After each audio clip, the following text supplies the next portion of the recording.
Ok, boa tarde. Retomando os trabalhos da tarde da quarta, dia 5 de agosto de 2020, com processos de contribuição sobre temática contribuição previdenciária, e vamos passar o julgamento, a segunda parte da tarde, né?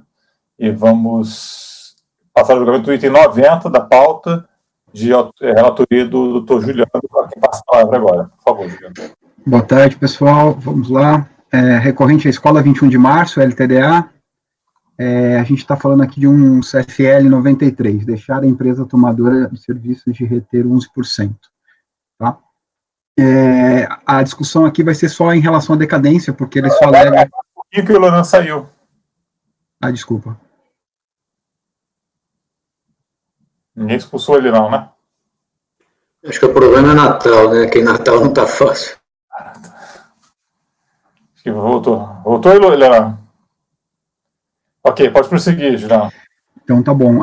Só voltar um minuto. A matéria aqui em tela é CFL 93, deixar a empresa formadora de serviço reter 11%, e a discussão da LID vai ser em relação à decadência. Tá? Eu vou fazer aqui a leitura do relatório. Trata-se de auto de infração, lavado pela empresa Epígrafe, com base no artigo 31 da 8.212. Vamos lá. A empresa deixou de reter 11% da base de cálculo da nota fiscal de serviço de transporte, número X, emitida em 26/5/2000 pela empresa Expresso Guanabara, deixou de reter também 11% do valor das notas fiscais X, de 26/11/1999, da nota fiscal do dia 29/11/99 e 30/11/99, cujos os lançamentos eles ficam na sua contabilidade, livro diário e razão, na conta de despesa X, conservação e limpeza, sendo que a contribuinte deixou de apresentar essas notas, não constatamos os lançamentos contábeis correspondentes às retenções, nem foram apresentadas as vias de recolhimento dessas contribuições. Os serviços relacionados estão elencados no artigo 119 do Regulamento da Previdência Social. Tal procedimento consiste em uma infração do artigo 31 da 8.212, na redação da Lei X. Foi registrado pelo auditor fiscal autuante que não restaram configuradas as circunstâncias agravantes previstas no artigo 290, tampouco atenuantes previstas no artigo 291. A aplicação da multa baseou-se, aí traz a base legal, e é o valor de R$ 1.195. A empresa foi intimada, na pessoa em 27 de 2007, na pessoa do seu representante legal, conforme atesta a assinatura do rosto da infração. Em 20/12/2007, a autuada apresentou defesa, alegando em síntese que o prazo de decadência das contribuições para a Seguridade Social é de 5 anos, contados da ocorrência do fato gerador, conforme o Código Tributário, o artigo 150, parágrafo 4º, assim como a notificação de lançamento se deu em 27/11/2007, somente poderia ter sido lançado débitos em fatos geradores ocorridos até 27/11/2002. O artigo 45 da Lei 8.212, 91, é inconstitucional, já que a decadência é matéria que deve ser regida pela lei complementar, Constituição Federal, tal, nesse sentido. Do pedido, protesta por todos os meios de prova em direito admitido, especialmente pelo juntado posteriormente de documentos realizados. Pede seja juntado. O do acordo da impugnação, em tese a defesa não foi acolhida pela DRJ, primeira instância do contencioso, e a decisão restou assim sumarizada. Não foi reconhecido a alegação de ocorrência de decadência do direito do físico a efetuar o lançamento, por entender que a decadência de contribuições previdenciárias é de 10 anos, com base no artigo 43 da 8.212. Não foi deferido o pedido de perícia solicitado pela hora recorrente, por não estarem a solicitação justificada e acompanhada de quesitos ou exames pretendidos. Apenas de ter sido mencionada a juntada posterior de documentos, nenhum requerimento nesse sentido foi apresentado. Recurso voluntário, no recurso voluntário interposto no dia 19 de setembro de 2008, o sujeito passivo reitera os termos da impugnação e reforça a sua única alegação de ocorrência da decadência, apontando e trazendo a súmula 8 do STF. Em suas alegações, o recorrente aduz que deve ser aplicada para efeitos de contagem de prazo decadencial o parágrafo 4º do artigo 150. Vou ao voto, passando ao voto agora, presidente. Admissibilidade, o recurso voluntário atende todos os pressupostos de admissibilidade, especialmente quanto a pressupostos intrínsecos e todos os demais. Da decadência, no caso em foco, a única matéria em discussão no recurso é a preliminar de decadência. Por essa razão, posso analisar a alegação da recorrente de aplicação da multa, por deixar a empresa contratante de serviços executar de obra reter 11% do valor bruto da nota. Aí coloco aqui que realmente o prazo é de 5 anos, falo da aplicação da súmula 148, que deve ser aplicado o inciso 1º do artigo 173. Pois bem, a recorrente deveria ter efetuado a retenção de 11% das contribuições previdenciárias, considerando as datas em que foram emitidas as notas fiscais de serviços tomados por ela. Na situação em foco, as notas fiscais que foram base do lançamento da multa por descumprimento de obrigação acessória são a emitida pela empresa Expresso Guanabara em 26 de maio de 2000, as emitidas por fornecedor de serviços de conservação e limpeza em 26 de novembro de 99, 29 de novembro de 1999 e 30 de novembro de 1999. Ora, se considerarmos que as notas fiscais mais recentes, objeto do lançamento, foi emitido em 26 de maio de 2000, e aplicarmos a regra do disposto no inciso 1º do artigo 173 do CTN, que estabelece que o direito da Fazenda Pública constitui o crédito tributário extingue-se após 5 anos contados do primeiro dia do exercício seguinte àquele que o lançamento poderia ter sido efetuado, considerando ainda que, como início de contagem de primeiro dia do exercício seguinte, no caso, 1º de janeiro de 2001, bem como que o prazo final para efetuar o lançamento seria 1º de janeiro de 2005, concluindo que realmente o lançamento em questão foi alcançado pela decadência, uma vez que a recorrente tomou ciência da infração em 26 de novembro de 2007, e folhas 16. Dessa forma, devido ao transcurso do prazo superior a 5 anos, considerando a contagem a partir do exercício seguinte a qual a autoridade fiscal poderia efetuar o lançamento, 1º de janeiro de 2001, nos moldes do inciso 1º do artigo 173 do CTN, tendo em vista que a recorrente teve ciência do lançamento em 26 de novembro de 2007, confirma-se o lançamento foi alcançado pela decadência. No antigo exposto, voto por dar provimento ao recurso voluntário. Este é meu voto, presidente. Ok. Dúvidas? Alguém está olhando aí os prazos? Ajudando a contagem? Sempre. Oi?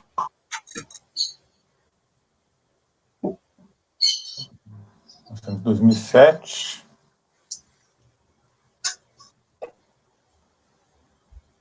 Está bem distante aí o prazo.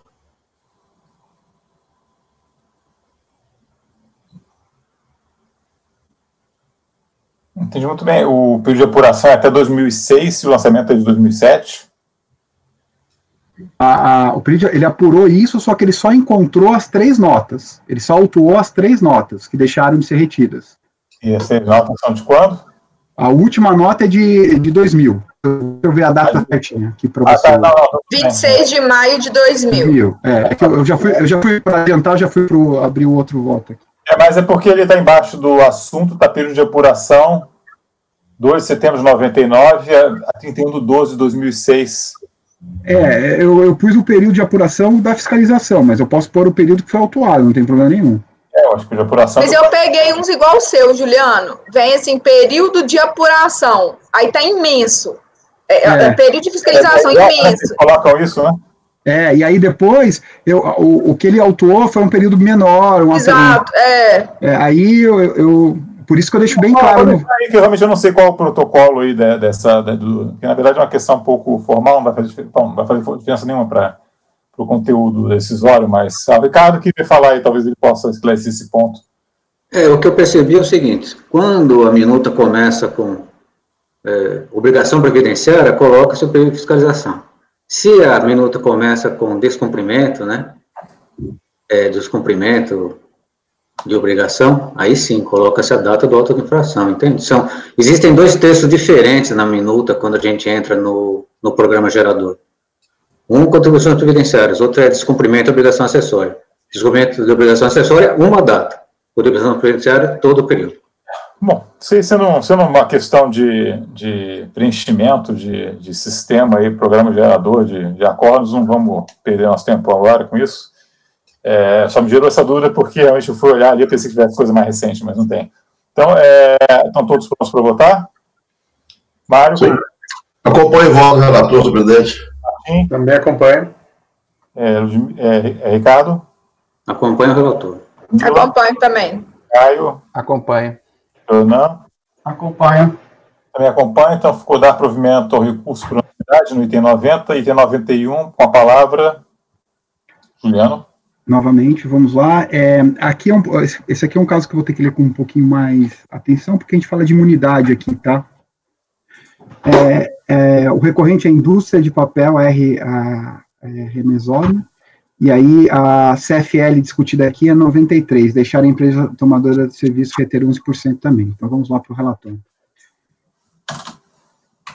Trata-se de auto de inflação, lavrado por ter a autuada deixado de reter 11% do valor bruto de recibo de prestação de serviço de vigilância, conforme relatório fiscal de inflação de folha 63 a 64.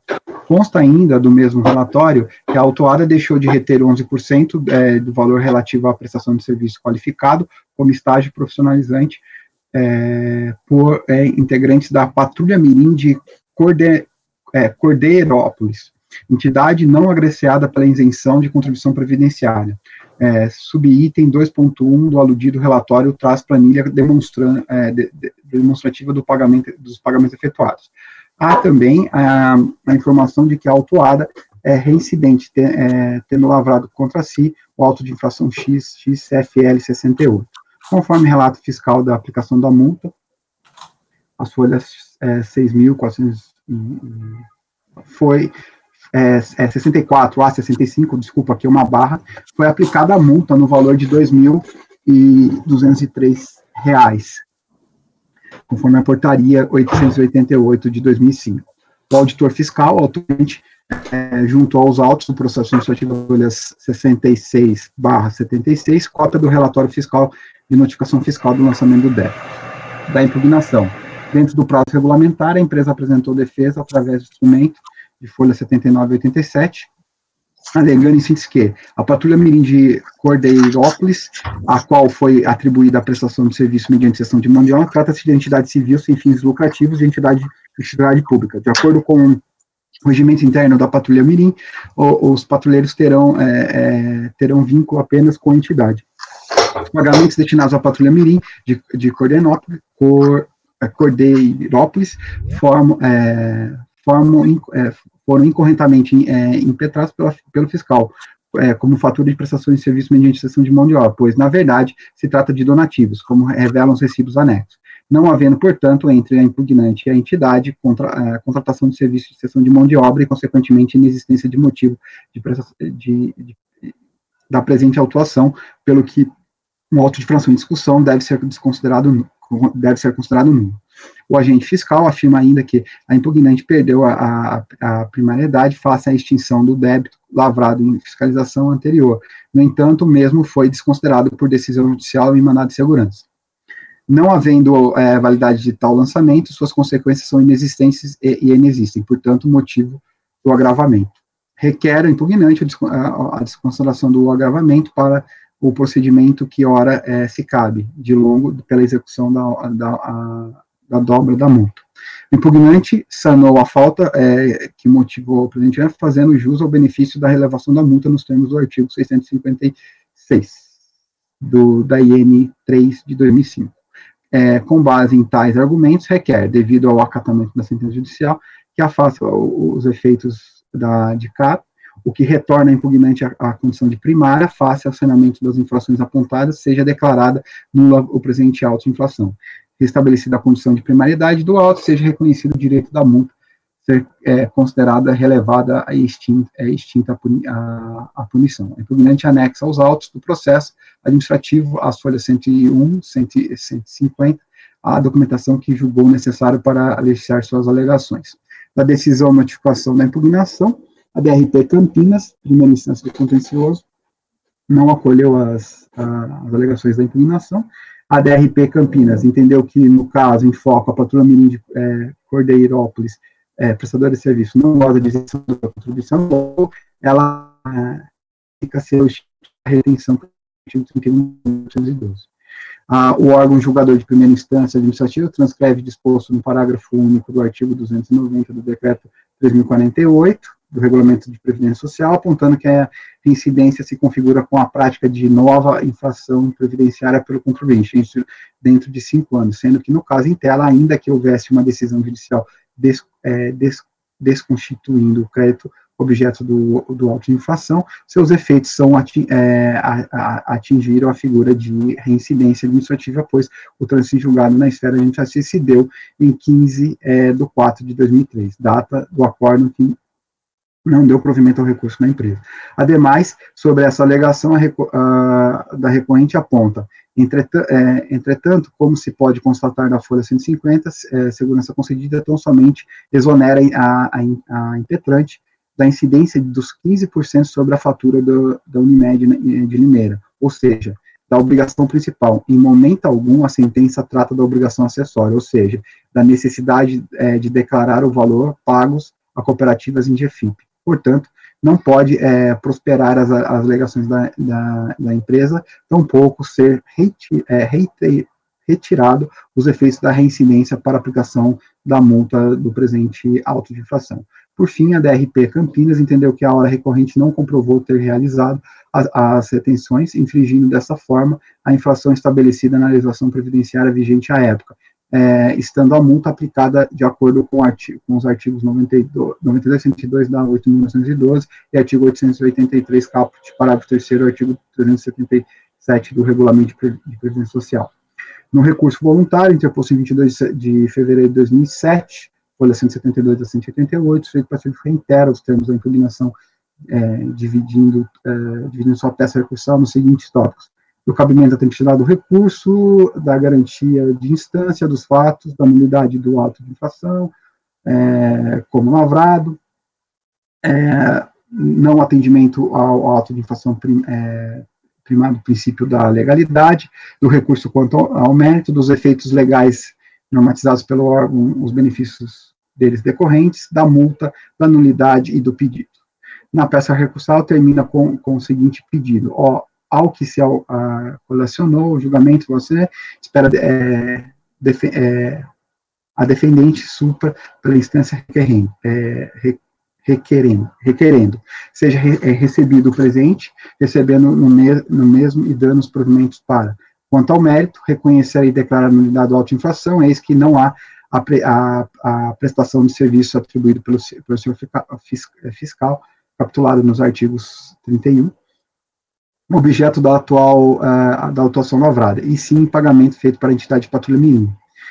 Se assim não é entendido, e reclama, então, pelo devido acatamento à sentença judicial, retorna a defendente à condição primária, seja reconhecida a satisfação e cumprimento e saneamento da infração apontada e declarada a nulidade do auto de infração, com fundamentação nos artigos X. Nesse contexto, os autos foram encaminhados para o CARF. Esse é o relatório, o recurso é admissível, ele tem todos os pressupostos de admissibilidade. A introdução, apenas com intuito informativo, ressaltamos que o julgamento dessa NFLD, que teve como objeto o próprio valor de retenção de Conselho Previdenciário incidente sobre o valor da nota fiscal, seção de mão de obra de responsabilidade da empresa tomadora de serviço, foi realizado em 16 de maio de 2012 pela segunda sessão da 4ª Câmara da segunda turma ordinária desse Conselho Administrativo de Recursos Fiscais, figurando como relator o senhor Júlio César Vieira Gomes. Resultado do acordo, que por unanimidade de voto, o provimento do recurso voluntário restou assim emendado. Imunidade tributária, concessão e impossibilidade. A imunidade tributária das entidades beneficentes da assistência social é condição ao cumprimento dos requisitos previstos na lei, ausência de certificado da entidade, cessão de mão de obra, retenção, juros de mora e inconstitucionalidade. Deixo de ler o resto, porque já são matérias pacíficas aqui no nosso colegiado.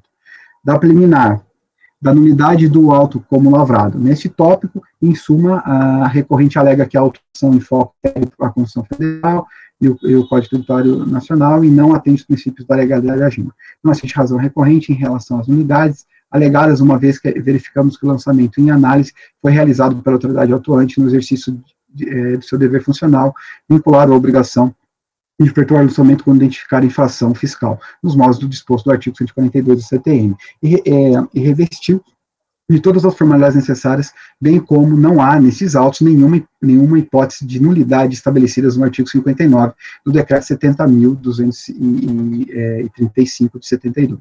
Por fim, nos termos da súmula 2 do CARF, não possui, da súmula 2 do CARF, o CARF não possui competência para analisar e decidir sobre matéria constitucional, conforme súmula vigente de utilização obrigatória, conforme o regimento interno do Conselho. Por tais razões e alegações de inconstitucionalidade consonantes ao recurso voluntários não podem ser apreciados por esse Conselho, sem razão recorrente sobre nenhuma das nulidades apontadas.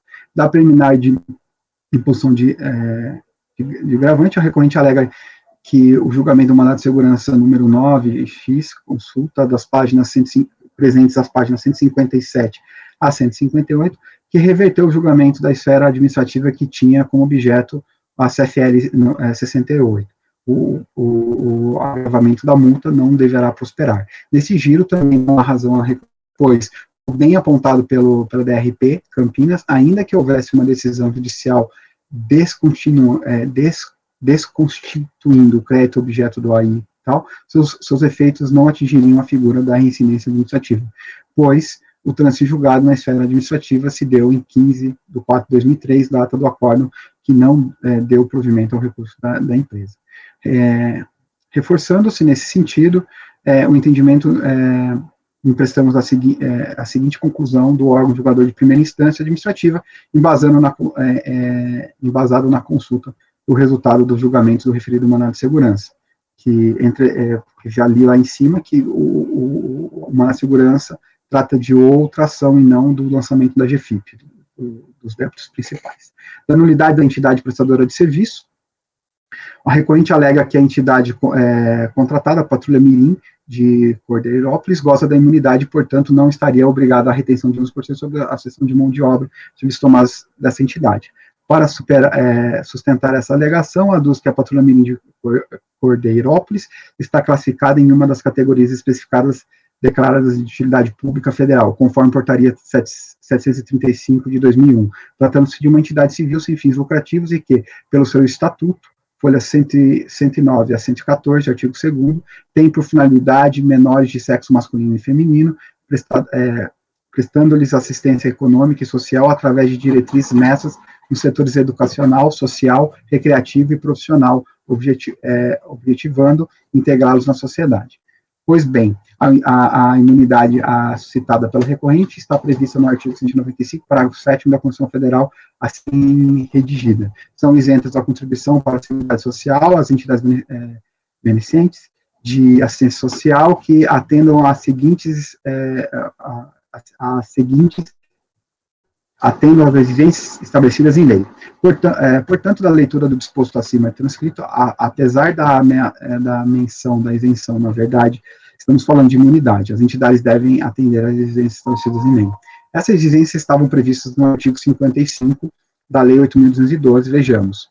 Fica isenta da contribuição, de que trata nos artigos 22 a 23 dessa lei, a entidade beneficente de assistência social que atenda a seguintes requisitos cumulativamente, e faz todos os requisitos. Vou deixá-lo de citá-los, porque os senhores já conhecem. Vale ressaltar, quanto a este tema, que o Supremo Tribunal Federal assim decidiu quando do julgamento dos embargos declaratórios opostos no recurso extraordinário 566-622, em 18 de dezembro de 2019, disponibilizado no Diário Oficial Eletrônico de Justiça em 11 de maio de 2020, configura o trânsito da ementa a referido julgamento. Vou deixar de ler também. Conforme se verifica, o STF, afirmou o entendimento no sentido de que a lei complementar é forma somente exigível para a definição do modo beneficente da autuação das entidades assistenciais sociais contempladas pelo artigo 195, parágrafo 7º da Constituição Federal, especialmente no que se refere à instituição de contrapartidas a serem observadas por elas. Por sua vez, julgou inconstitucional o artigo 55, segundo da Lei 8.212/91, que trata da exigência de registro e Conselho Nacional de Assistência Social. Esclarece que o artigo 55 foi revogado pela Lei esclarece que o artigo 55 da Lei 8.212 foi revogado pela Lei 12.101. No entanto, no caso dos autos, considerando o período objeto da autuação, 1º de setembro de 2003 a 31 de dezembro de 2005, a entidade estava sujeita à Lei 8.212, a Lei 8.742 de 93, que tratava da competência do Conselho Nacional da Assistência Social para conceder o registro e certificado da entidade beneficente de assistência social. Portanto, para fazer jus à imunidade prevista no artigo 196, parágrafo 7 da Constituição Federal, é necessário o cumprimento de todos os requisitos exigidos no artigo 55 da Lei 8.212 para poder obter o registro de certificado de entidade beneficente de assistência social. Da análise dos autos, o que se verifica é que a entidade Patrulha Mirim de Cordeirópolis não possuía o registro junto ao Conselho Nacional de Assistência Social, o que pode ser confirmado pelo documento apresentado pela recorrente, folha 116 a 117. Confira-se que tal documento apresentado é apenas um requerimento questionário, datado de 2 de setembro de 2005, sem qualquer carimbo ou comprovação de que foi deferido. Por sua vez, de acordo com os documentos apresentados, não há como afastar a aplicação do artigo 31 da Lei 8.212. Portanto, não tendo havido comprovação nos autos no sentido de que a entidade de Patrulha Mirim de Cordeirópolis possui registro junto ao Conselho Nacional de Assistência Social dos fatos geradores, há que se manter o auto de infração. Esse é meu voto, presidente. Obrigado. Alguma dúvida, senhores? Algum debate? Passar a votação, então. Martim, não, Mário. Acompanho o relator, senhor presidente. Também acompanho o relator, presidente. Acompanho o relator. Acompanho também. Caio. Acompanho. Acompanho o relator, presidente. Bom, eu também acompanho, então ficou por unanimidade de votos.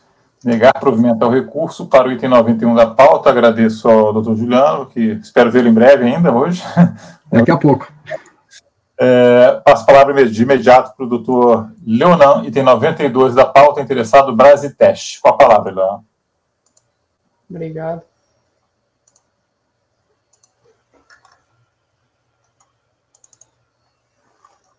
Cuida-se o caso versando de recurso voluntário relativo à decisão da DRJ de Salvador, que por unanimidade de voto julgou improcedente a manifestação de inconformidade. É um processo de restituição, tá? Mantendo o despacho decisório, que indeferiu o pedido de restituição da retenção de 11% do valor bruto das notas fiscais, cujo acórdão restou assim emendado. Eu vou ler só alguns trechos.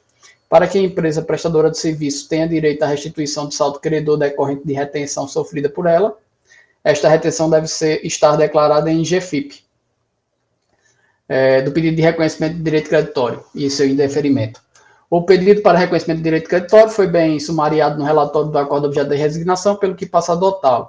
Trata-se dos autos de manifestação de conformidade apresentada contra a decisão que indeferiu o requerimento de restituição de contribuição previdenciária decorrente de retenção de 11% sobre notas fiscais de prestação de serviços relativas às contribuições previdenciárias devidas pela empresa X.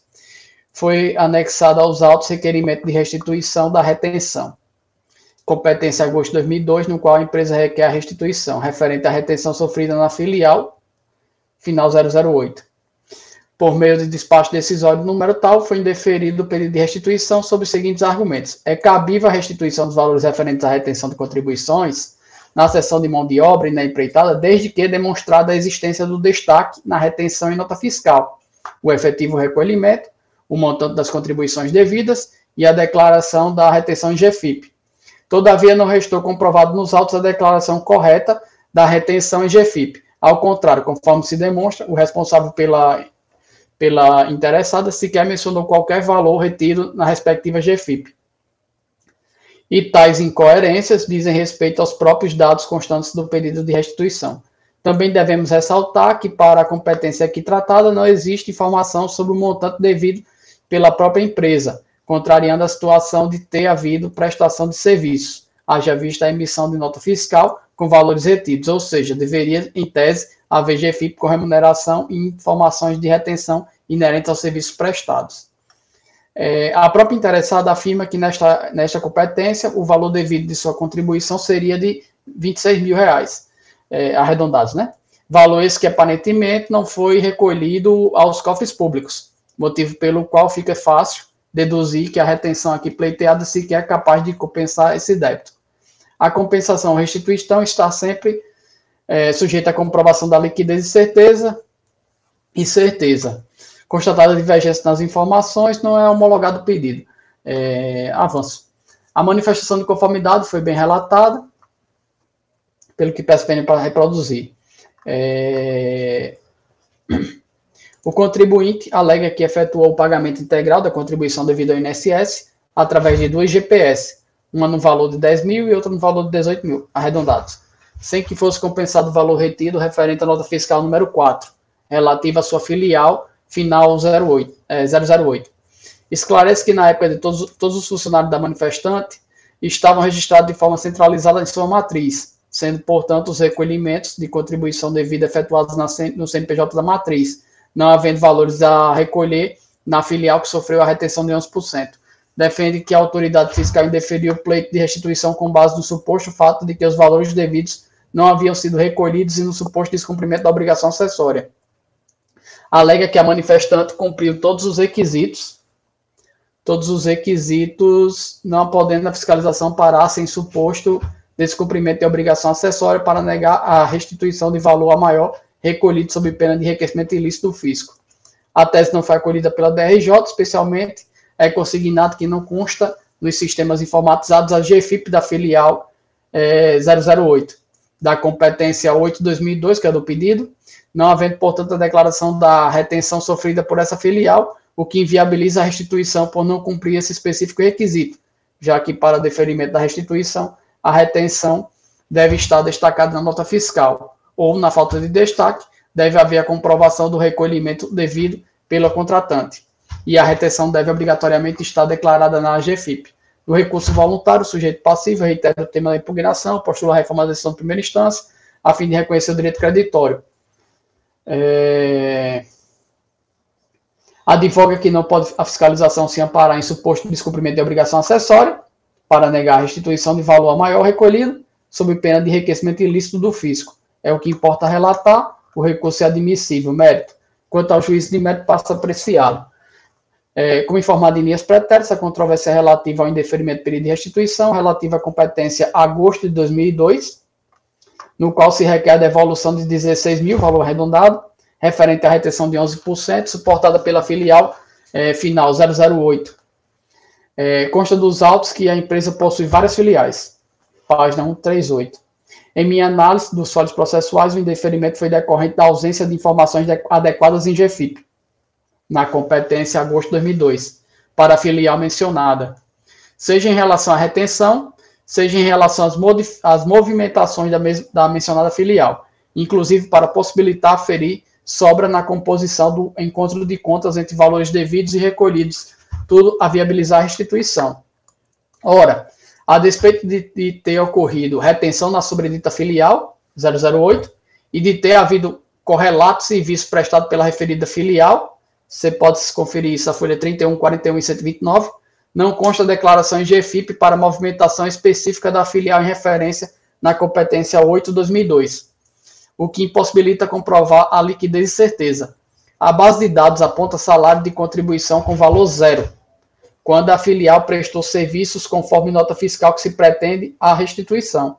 Ademais, em diligência, folha 53, foram solicitados documentos ao contribuinte, incluindo as GFIPs com relatório CFIP, assim como resumo das folhas de pagamento específico referente a cada contratante dos serviços e resumo geral consolidado de todas as folhas de pagamento com o respectivo demonstrativo de cálculo das contribuições previdenciárias e da base de cálculo utilizada.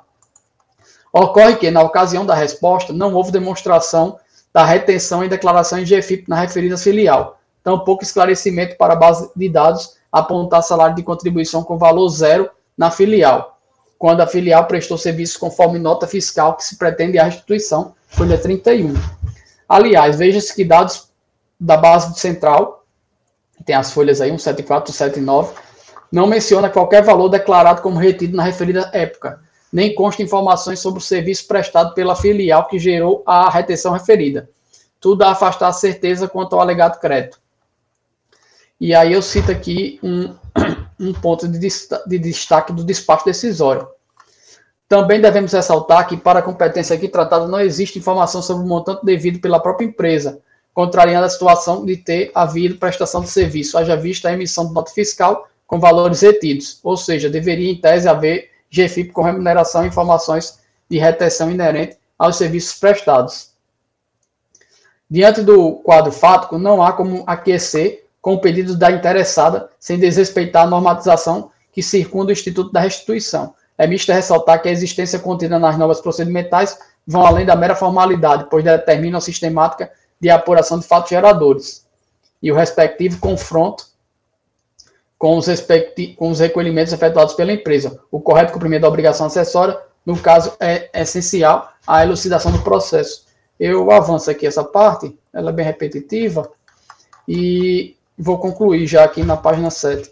Por conseguinte, entendo que a recorrente não faz jus à restituição, pois para que a empresa prestadora de serviço de cessão de mão de obra tenha direito à restituição de saldo credor decorrente da retenção de 11% sofrida por ela, é preciso demonstrar a certeza e a liquidez do seu direito creditório, o que pressupõe, inclusive, apresentar GFIP coerente, na qual conste a declaração da retenção e o montante das contribuições devidas pela empresa, das contribuições recolhidas e da respectiva diferença eventualmente recolhida maior. Nesse sentido, os autos não atestam essa certeza e liquidez. Aliás, a legislação pretérita, vigente à época do requerimento, já exigiu o adequado cumprimento da obrigação acessória relacionada à GFIP. Sendo assim, sem razão recorrente nesse capítulo, e aí o encaminhamento final é dispositivo resumido. Ante o exposto, né, que provimento ao recurso. É como voto. Uma dúvida? A votação, então, Mário. Acompanho o voto do relator, senhor presidente. Também acompanho, presidente. Acompanho. Acompanho. Acompanho também. Acompanho, presidente. Também acompanho. Então, unanimidade de votos, negar provimento ao recurso. Vamos ao próximo processo, que é o número 93. Recicle Catarinense, são dois processos, né, da mesma empresa. Não sei se tem alguma preferência, o relator ele pode... Não.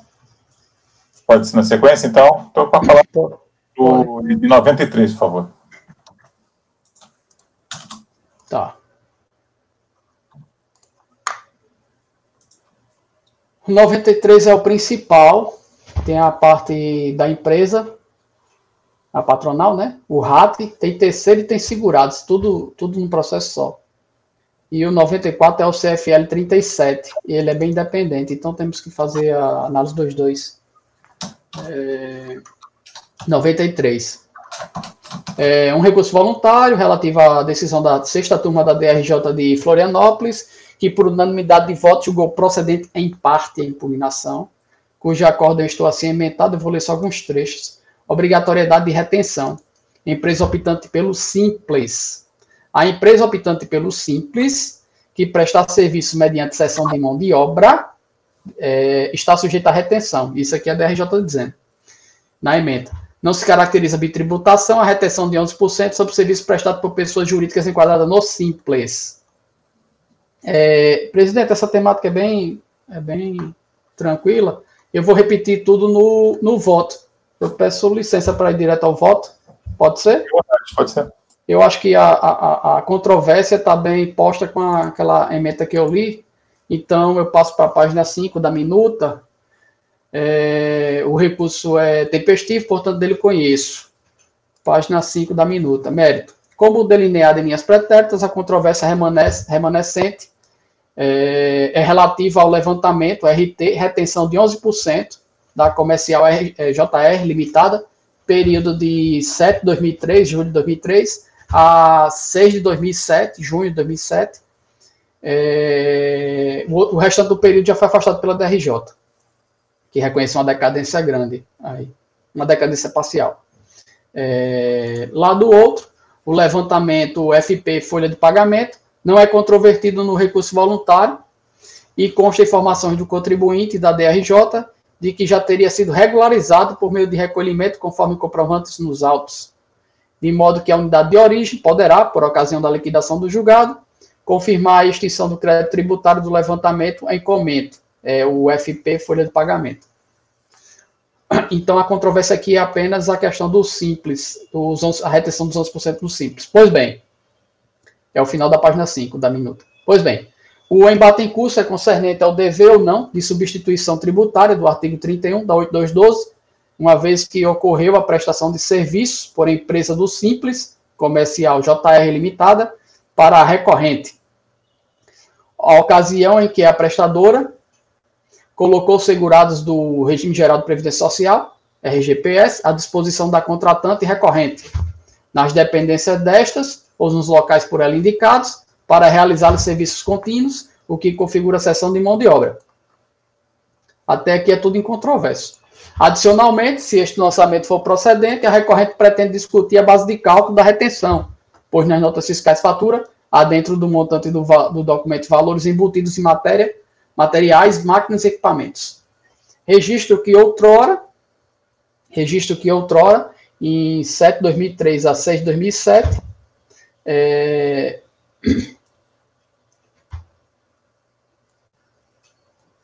desculpe, só para dizer aqui que registro que outrora, no período de 10 de janeiro de 2000 a 31 de 8 de 2002, os atos normativos do próprio INSS dispensavam as fontes pagadoras de promover retenções quando a beneficiária fosse a empresa inscrita no Simples. Todavia, o período aqui em vergasta é 7 de 2003 a 6 de 2007. 6 de 2007. E 3 de 2003 a 6 de 2003 já foi decaído pela DRJ. Pois bem, ainda assim assiste razão à recorrente, de modo que deve ser cancelado o lançamento do levantamento RT retenção de 11% comercial JR Limitada. Explico. O Superior Tribunal de Justiça já teve a oportunidade de enfrentar essa controvérsia, e isso se efetivou em recurso repetitivo, tema repetitivo 171. E tem o número do RESP aí. A questão controvertida, submetida a julgamento, tinha por enunciação temática. Questão referente à aplicação às empresas optantes pelo Simples do artigo 31 da 8212, segundo o qual a empresa contratante dos serviços executados mediante cessão de mão de obra, inclusive em regime de trabalho temporário, deverá reter 11% do valor bruto da nota fiscal ou fatura de prestação de serviço. E, conclusivamente, a tese firmada no STJ enunciou: a retenção da contribuição para a Seguridade Social pelo tomador de serviço não se aplica às empresas optantes pelo Simples. Deste modo, a razão está com o recorrente, não lhe sendo aplicada a substituição tributária do artigo 31 da 8212, na contratação de serviço de cessão de mão de obra da empresa enquadrada naquela ocasião no Simples, já que a empresa do regime especial de tributação não se sujeita à retenção de 11% por ocasião do recebimento da nota fiscal fatura. A seguir, transcreve integralmente a ementa do repetitivo.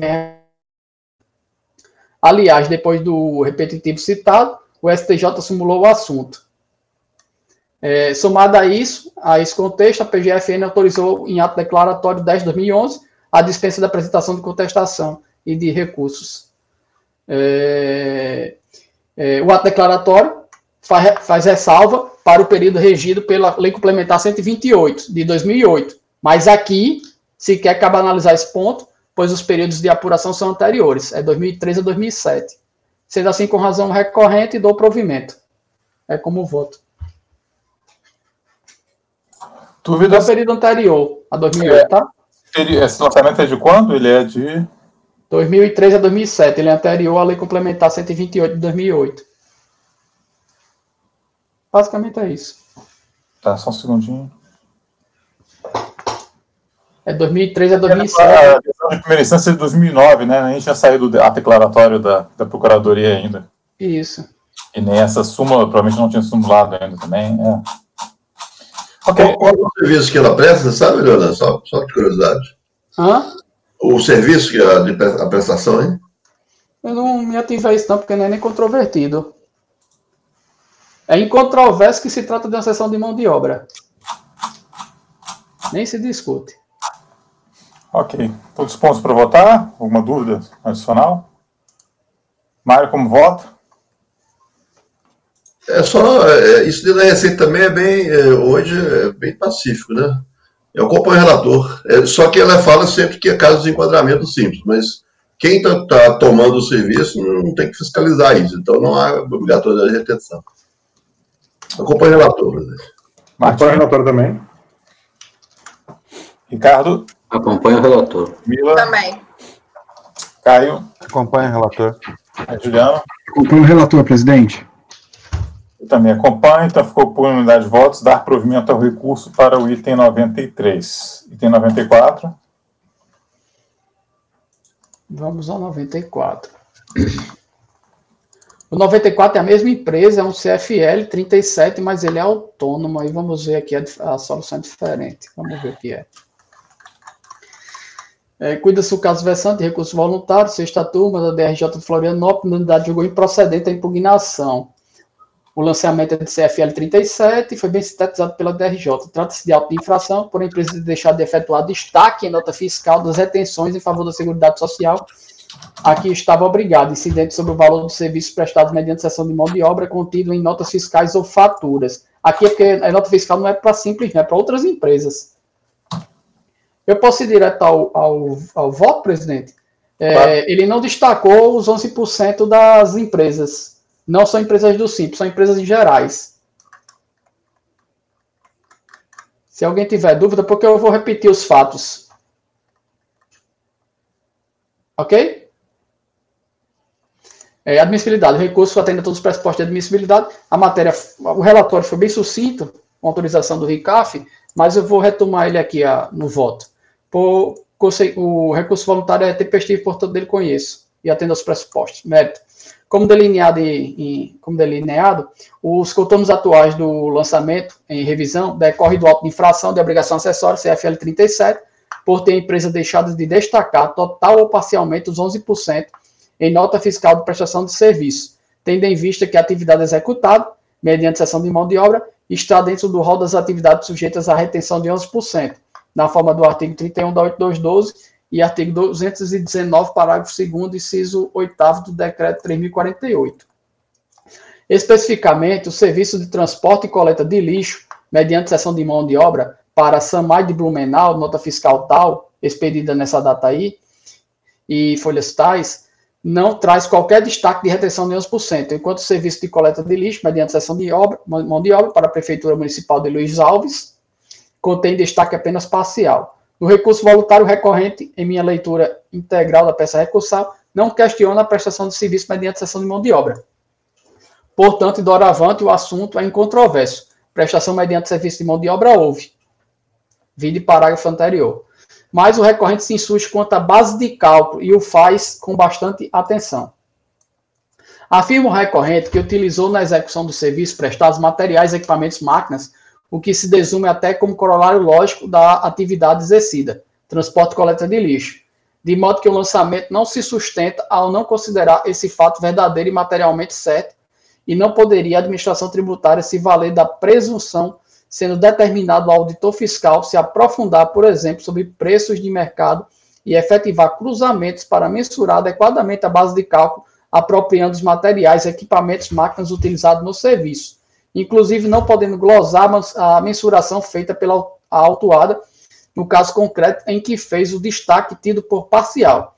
Ademais, a dúvida deve ser favorável ao contribuinte, na forma do artigo 112 do CTN. Subsidiariamente, requereu que fosse aplicado 50% da nota fiscal como correspondente à seção da mão de obra. Uma dessas notas fiscais aí, ele destacou 50% dela, porque ele supôs que os outros 50% era de máquinas e equipamentos. Pois bem, realmente é da essência do serviço prestado, transporte e coleta de lixo, que sejam utilizados materiais, equipamentos e máquinas.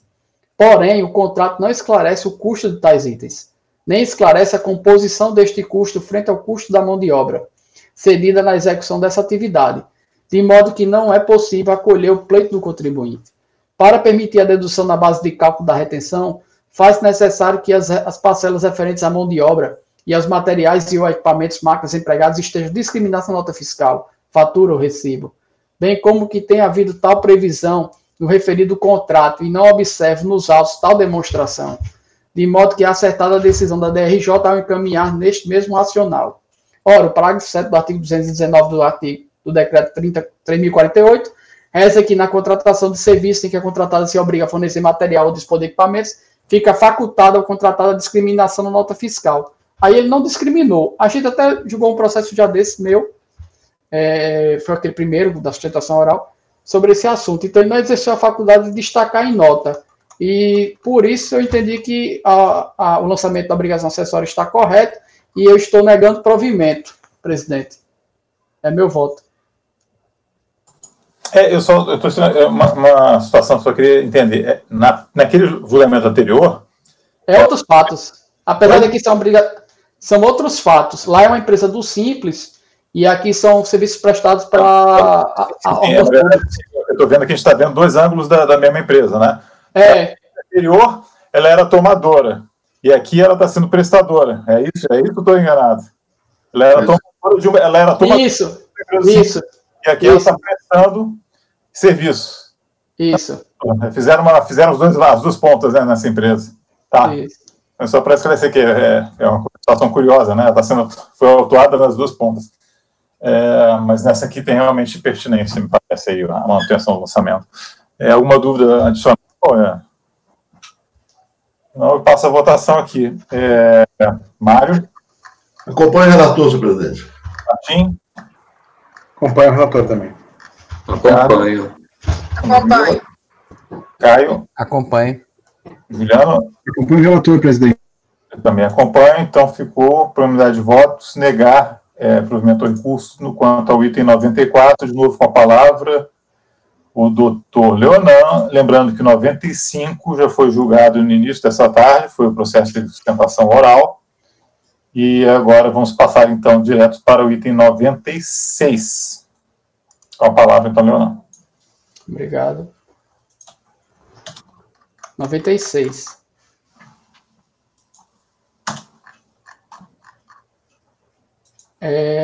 A gente já julgou esse processo também outras vezes. É a questão do fundo rural. Ele é até um pouco repetitivo, eu vou tentar otimizar. Um recurso voluntário, decisão da 5ª turma da DRJ de Juiz de Fora. A decisão foi unânime, em procedência da impugnação, cujo acordo restou a ser emendado. Eu vou ler pequenos trechos da emenda para aclarar já, desde logo, a controvérsia. Aquisição de produção rural, questão da subrogação, e a aquisição foi de produtor rural pessoa física, pela empresa aqui autuada. Então, a fiscalização fez a autuação, porque deveria ter a subrogação, na forma do artigo 33, inciso 3 da Lei 8212. O lançamento foi bem sumariado, eu até faço um resumo aqui na ementa. Trata-se do auto de infração da obrigação principal, onde consta o lançamento de contribuição do produtor rural pessoa física para o FPAS e o RAT. As contribuições para terceiros sobre os mesmos fatos geradores foram lançadas no processo 97.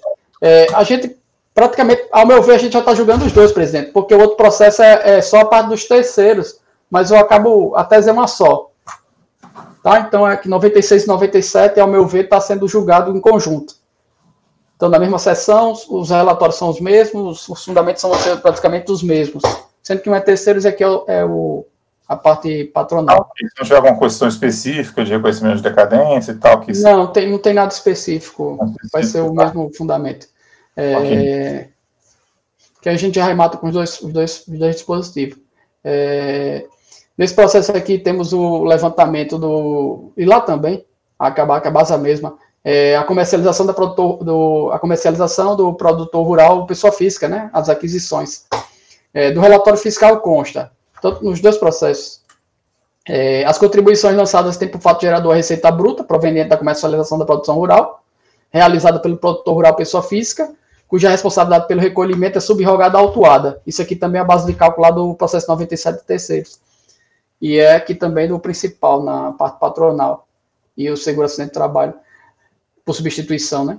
A empresa adquiriu animais bovinos para abate no frigorífico, diretamente de produtores rurais pessoas físicas, deixando de efetuar a retenção das contribuições devidas. Os valores da comercialização da produção rural foram extraídos das notas fiscais de produtor, notas fiscais de entrada e livros de registro de entrada de mercadorias. Foram aplicadas alíquotas 2% e 0,1%, respectivamente, para a Previdência Social, a parte patronal e o RAT, né, por substituição. E foi também aplicado lá a alíquota, no outro processo foi aplicada a alíquota lá dos terceiros, que é o Senar. A empresa transmitiu a GFIPS no decorrer do procedimento fiscal, com os dados correspondentes aos fatos geradores e contribuições objeto deste levantamento. foram juntados cópias das notas fiscais. A impugnação traz o seguinte contexto. Alegou lá a recorrente o seguinte, na impugnação. O lançamento não se coaduna com a realidade dos fatos, afronta a legislação tributária e é mantida no patamar mais exorbitante, a multa lá aplicada e a infração como um todo, o que transforma em confisco. Fundamenta para se eximir da responsabilidade pela retenção das referidas contribuições do produtor rural, pessoa física que o fisco busca facilidades para exigir tributos, esquecendo-se que o procedimento fere o princípio constitucional da livre iniciativa, não cabendo transferir a impugnante as atribuições do Estado, não cabendo transferir a impugnante a subrogação, o dever de reter e recolher. O princípio da livre iniciativa e do não confisco visam a geração de emprego e renda, fundamenta-se o CTN na tentativa de descaracterizar sua responsabilidade pelo recolhimento, sustentando que o terceiro desvinculado do fato jurídico. Ele é o terceiro desvinculado do fato jurídico. Se efetivado o recolhimento, teria dificuldade no ressarcimento. A Lei 8212 tem natureza ordinária e não pode estabelecer responsabilidades. Uma lei complementar. O artigo 30, inciso 3 e 4, parágrafo 5º da 8212 são inconstitucionais. Pede anulação do lançamento. A tese foi refutada pela DRJ, a gente vai abordar isso no voto, vai trabalhar tudo isso. O recorrente no recurso voluntário reitera toda essa documentação.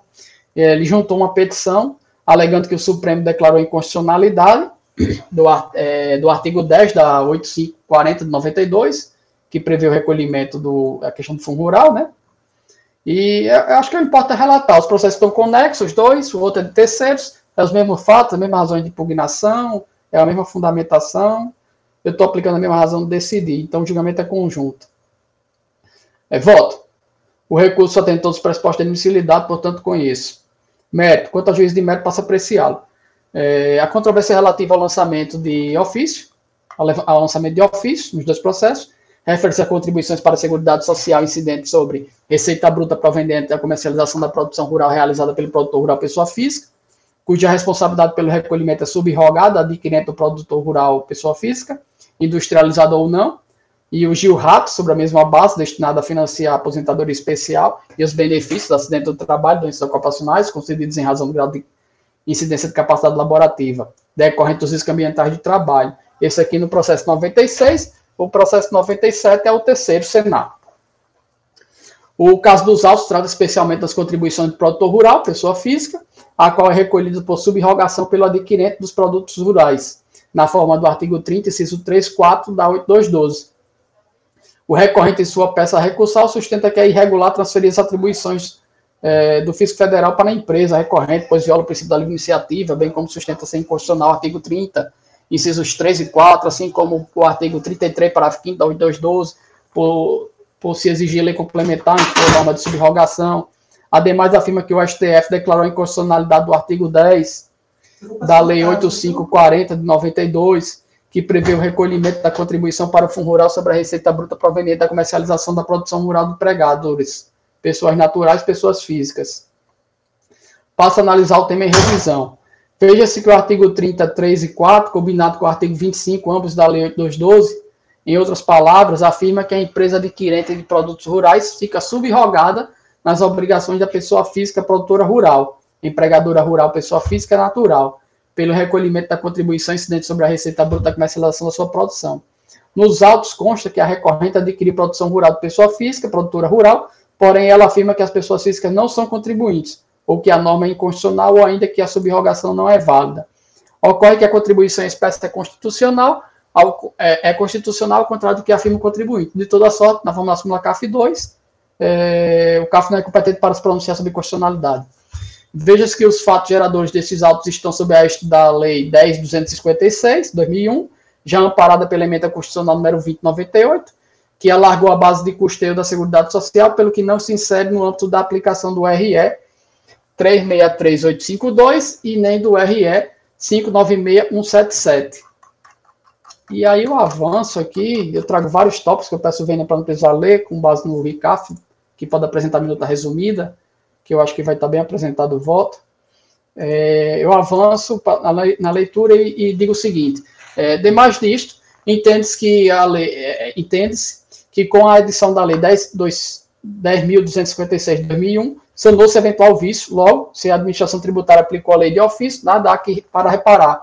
Ademais, o caso dos autos é de mera subrogação desta disciplina, que se mostra válida e efetiva, e as contribuições para o Gilrat e para terceiro Senar, esta última tratada no processo anexo, segue as mesmas premissas, portanto, reputadas válidas.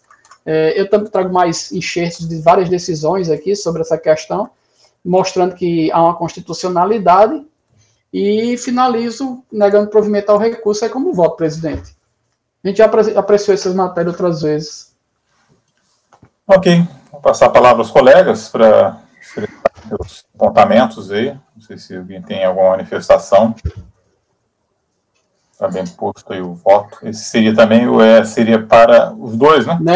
Nego o provimento também no 97, porque lá é o Senar, mas é a mesma base, subrogação, aquisição, a base é a mesma, comercialização da produção rural por pessoa física. Lá é o Senar. Nego o provimento no 96 e no 97. Segundo.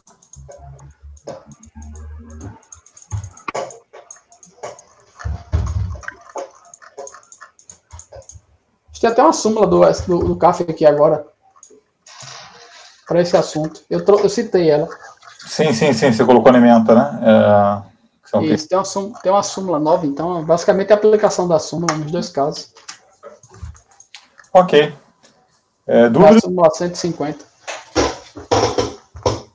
Passar a votação, Mário.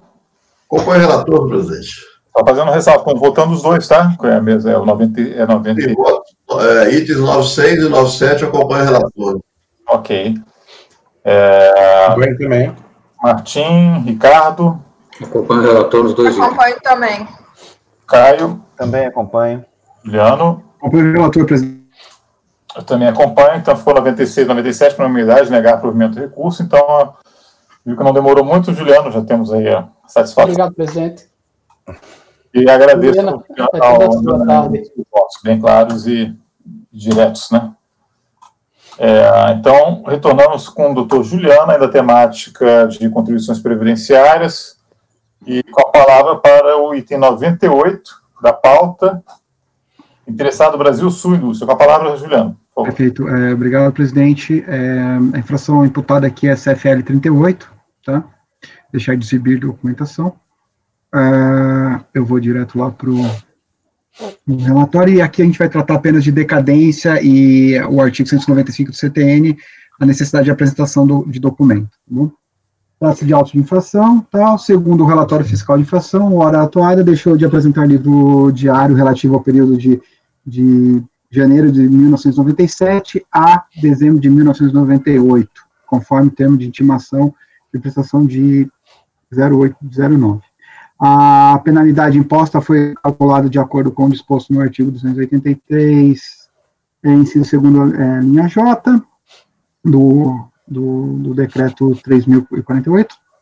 Não restaram constatadas circunstâncias agravantes. A notificação pessoal do auto de infração em 13/7/2007.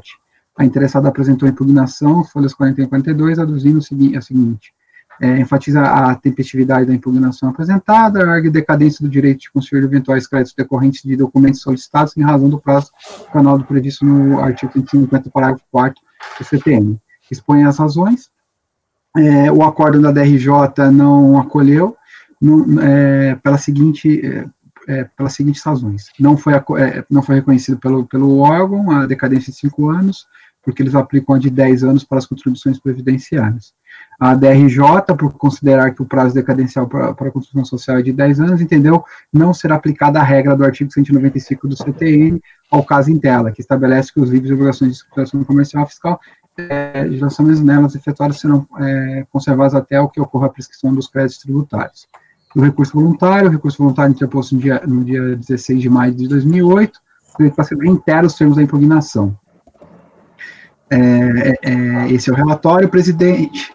Da admissibilidade, ele é admissível tem todos os pressupostos de admissibilidade. E aí eu vou fazer um tópico da decadência e do mérito, o único tópico que tem dentro do voto, tá? Em prelúdio, nos cabe destacar que a única questão trazida pela recorrente refere-se à decadência e a obrigatoriedade de guardar guarda de documentos em observância ao parágrafo 1 do artigo 190 do Código Tributário Nacional. Logo, analisaremos a decadência e o mérito em um único tópico. A recorrente pleiteia a aplicação do parágrafo do prazo decadencial de 5 anos, ao teor disposto contido no parágrafo 4 do artigo 154 do Código Tributário Nacional, considerando que a sua obrigatoriedade de conservar e guardar a documentação solicitada pela fiscalização se findou com a ocorrência da prescrição dos créditos tributários nos moldes do parágrafo único do artigo 195 do CTN. Inicialmente, e diferentemente do entendimento do ilustre julgador da DRJ, com razão recorrente em relação ao prazo decadencial da contribuição previdenciária ser de 5 anos, aí cito aqui a súmula 8 do STF. Pois bem, isto posto, devemos observar o estabelecido na linha B do inciso 3º do artigo 146 da Constituição Federal de 1988, que estabelece a competência da lei complementar de dispor sobre as normas gerais em matéria tributária, entre elas as relacionadas à matéria de prescrição e decadência. Aí traz as duas regras, o parágrafo 4º e do inciso 1º do artigo 173. Todavia, cabe destacar que a questão em MID não versa sobre tributo sujeito a lançamento por homologação, mas sobre multa de descumprimento de obrigação acessória. Não há como se falar em caso de concreto em antecipação de pagamento legal previsto, impondo-se a aplicação do inciso 1º do artigo 103, já conforme 148 do CARF. Assim, considerando que o lançamento fiscal em tela refere-se à entrega de documento ou livros relacionados à contribuição previdenciária, do período de competência de janeiro de 1997 a dezembro de 1998, sendo recorrente cientificada do lançamento em 11 de setembro de 2007, bem como considerando que o período que acarretaria o lançamento da obrigação principal da contribuição previdenciária estaria alcançado pela decadência, aplicando-se o ditame do inciso 1 do artigo 173 do CTN, ou seja, iniciar a contagem do prazo decadencial a partir do primeiro dia do exercício seguinte àquele em que o lançamento poderia ter sido efetuado, entendemos que o recorrente não tinha mais o dever de guardar os documentos solicitados pela fiscalização nos moldes estabelecidos no parágrafo único do artigo 195 do CTN. Deixo de ler o artigo. Outro assim, devido ao transcurso de prazo superior a 5 anos, contados do primeiro dia seguinte, do exercício seguinte, aquele em que o lançamento da obrigação principal poderia ser realizado com base nos documentos solicitados, que no caso em foco seria janeiro de 1999, até a data da ciência do lançamento, em 11 de setembro de 2007, temos que o crédito tributário decorrente das operações em que referiam os referidos documentos foram alcançados pela decadência, nos moldes do inciso 1º do artigo 173 do CTN. Estando dessa forma, o recorrente desobrigado a apresentar a documentação solicitada para a fiscalização como estabelecido no parágrafo único do artigo 195. Por essas razões, a razão recorrente ao alegar que não tinha mais a obrigação de guardar e conservar documentos exigidos pela fiscalização, consequentemente, o lançamento em questão perde seu objeto. Ante exposto, voto por dar provimento ao recurso. Esse é meu voto, presidente. Ok, dúvidas? Passar a votação, então. Mário. Acompanhe o voto do relator, senhor presidente. Também acompanho. Ricardo. Ai, ele caiu. Ricardo?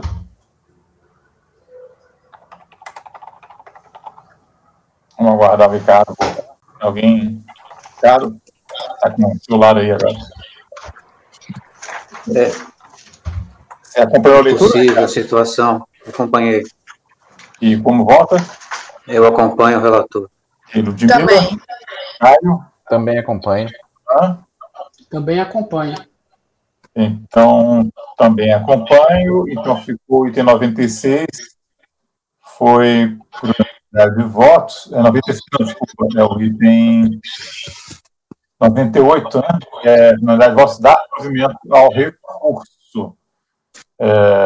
Foi da Brasil Sul, né? Correto? Então, eu vou passar para o 99 com a palavra doutor Juliano. 99, Casa de Saúde, Maternidade, Doutor Brasileiro.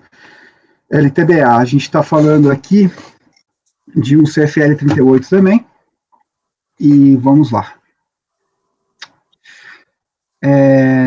Trata-se de infringência aos parágrafos 2º e 3º do artigo 33 da Lei 8.212, pela não apresentação dos documentos descritos no relatório fiscal de inflação. O valor da multa é de 11 mil.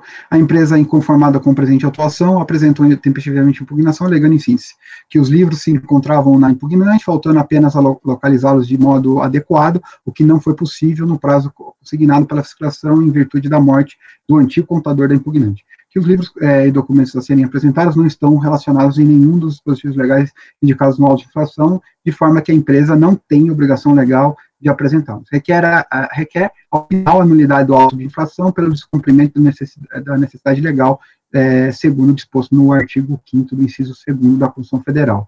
A decisão notificação, em tese, de defesa não foi acolhida pela DRP, primeira instância da contencioso tributário, na decisão ACO.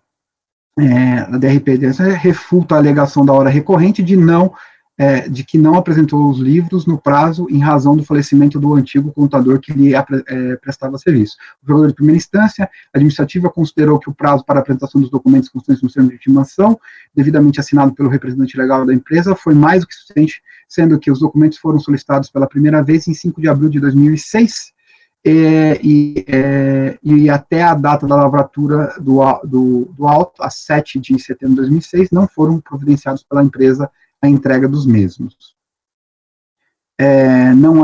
Não é reconhecida a nulidade apontada pela recorrente, de que não há referência aos livros e documentos do documento, bem como carece de legitimidade tributária a obrigação de apresentação de tais livros.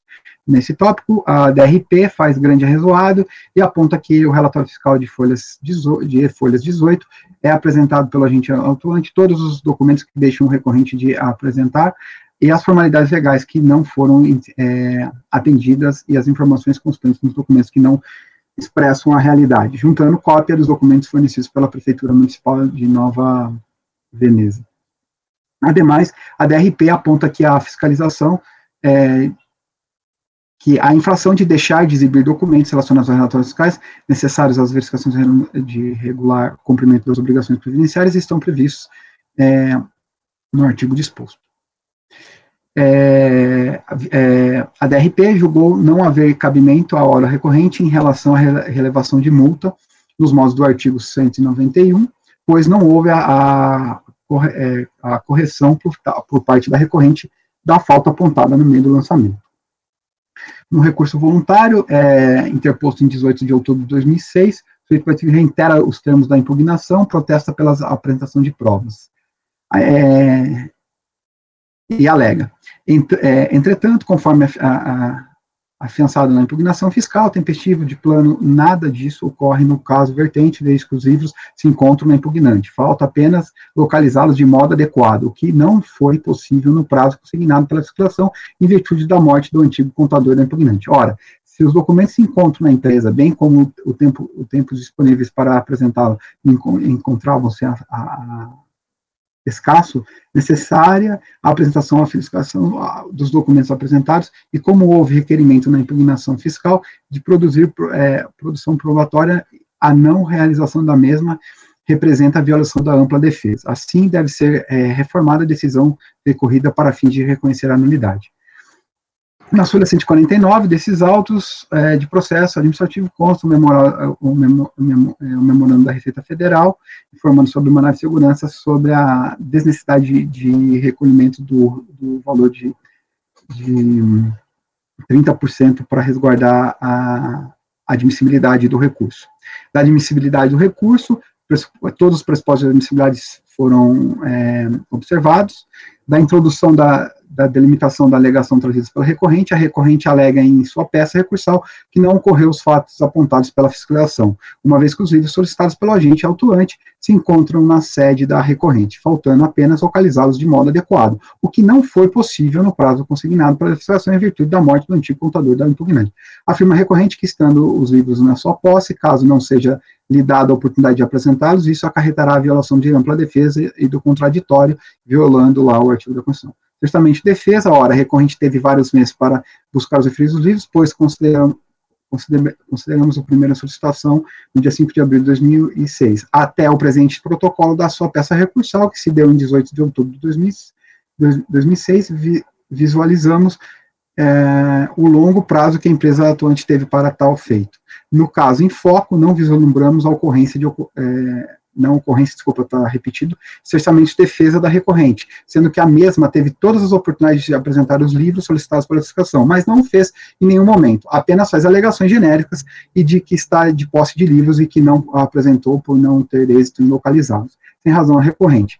Da multa por deixar de apresentar a documentação, somente destaques que o ônus do colígio aos autos dos documentos solicitados para a fiscalização é da recorrente, o que ela não fez. Ocorre que, além da recorrente não apresentar os documentos, depreendemos que os argumentos trazidos na sua persecução são evasivos e genéricos, não havendo qualquer motivo para que justifique a não prestação dos livros solicitados para a fiscalização, de folhas 10 a 15 e 18. Destaque, havendo a recorrente infringido nas obrigações legais no tocante à apresentação de documentos e dos livros com as obrigações, deve ser mantida a aplicação da multa que tem fruto nos artigos citados. Ante o exposto, voto por negar provimento do recurso. Esse é meu voto, presidente. Ok. Acho também não tem complexidade. Algum esclarecimento? Eu vou passar, então, a coleta dos votos. Doutor Mário. Acompanhe o relator, senhor presidente. Também acompanho. Acompanho. Acompanho também. Acompanho o relator. Acompanho o relator, presidente. Também acompanho. Então, ficou por unanimidade, o item 99, negar provimento ao recurso. E retorno a palavra para o item 100, de relatoria do doutor Juliano também. Interessado, Cooperativa Agrícola Mista de Adamantina. Com a palavra, Juliano. Perfeito. Obrigado, presidente. Aqui é um CFL 69, tá? Então, vamos lá. O relatório fiscal da inflação e o relatório constante no acórdão da DRJ sumarizam muito bem todos os pontos relevantes da fiscalização do lançamento tributário e do alegado na impugnação pelo órgão recorrente. Por essa razão, peço vênia para transcrever. No relatório fiscal de inflação, no período de janeiro de 1999 a dezembro de 2002, informou a GFIP da matriz com FPAS 531, sendo correto FPAS 795, perfazendo o total de 48 competências no período de 2000 a 12...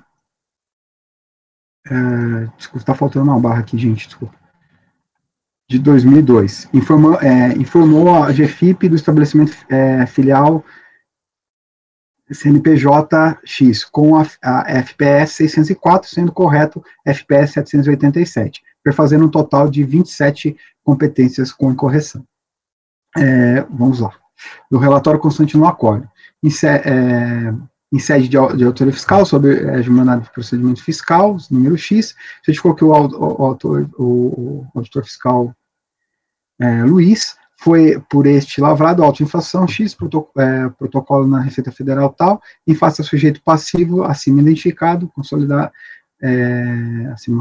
identificado, consolidado em 11 de 6 de 2007, no valor de R$2.000. O sujeito passivo incorreu na inflação descrita como apresentar à empresa documento que se refere à Lei 8.002, artigo 32, inciso 5º do parágrafo 3º, acrescentados pela Lei 9.528, com informações inexatas, incompletas ou omissão com relação aos dados não relacionados com os fatos geradores das contribuições.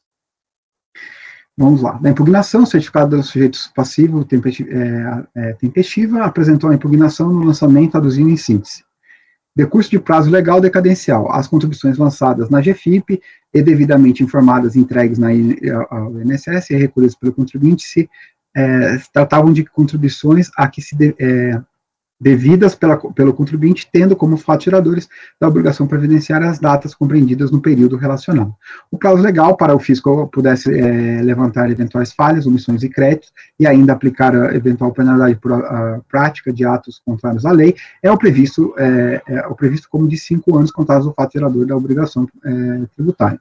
A lei ordinária não pode suplementar a irregular matéria. Decorrido o prazo legal, fica extinto o direito da Fazenda de constituir pelo lançamento do crédito tributário relacionado aos autos, ora impugnado, pela ocorrência da decadência nos exatos termos do artigo 173 do CTN. Deve o Ministério da Fazenda, a Receita, acima de tudo, respeitar e fazer cumprir os ditames da nossa Carta Magna, adotando como teor o artigo 146, inciso 3º, a linha B da Constituição Federal. Assim, ao se determinar que somente a lei complementar pode ser ordenada. Ele fala da decadência. Dessa forma, é inquestionável a ocorrência da decadência dos tributos fiscalizados. Espera que, pelo acolhimento da defesa, para cancelar a autuação, as consequentes penalidades impostas, desde que precluiu a ocorrência do prazo de 5 anos, entre o fato gerador das obrigações, tendo sido informado, então.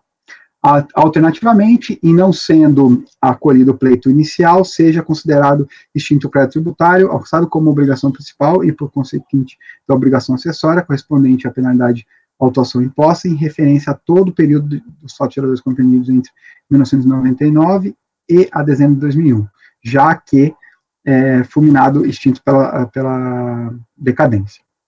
No mérito, trata-se de impugnante conforme consta de sua própria denominação de cooperativa, de atividade voltada de forma exclusiva e direta a atender seus associados cooperativos, que por obrigação legal, estatutária, não de ser produtores rurais ligados à atividade agrícola.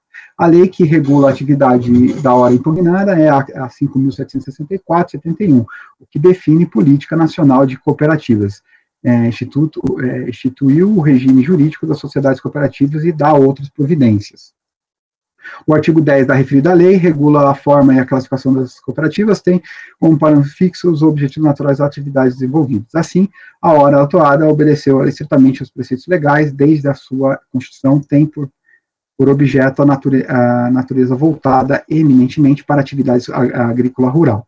No tocante à pretensão de enquadramento dos códigos internos, como sendo o da matriz, o 795, e não o que foi informado e enquadrado como sendo 531, não pode ser acolhido.